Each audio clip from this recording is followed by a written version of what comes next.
முத்தத்துல மாலை கட்டு வெக்கத்தையும் ஓரங்கட்டு மொத்தமா கேட்கணுமா அள்ளி அள்ளி அணைச்சுக்கிட்டு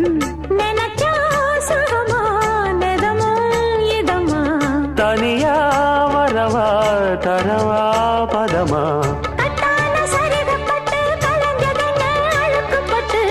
எப்போதும் விருப்பப்பட்டு எழுதுங்க பாட்டு பொன்னான உடல் இருக்கு உடலுக்குள்ளே கடல் இருக்கு கண்ணான மாமனுக்கு காடணும் கணக்கு மெதுவா மெதுவா தொடலாம் பொதுவா கோழி கூவும் நேரத்துல கோலம் போட்டு பார்க்கலாமா நல்ல நாதஸ்வரம் ஊத வச்சு மேளம் தட்டி கேட்கலாமா அட கேட்காத சங்கதி எல்லாம் கேடு அப்படி பார்க்காத இன்னைக்கு நல்ல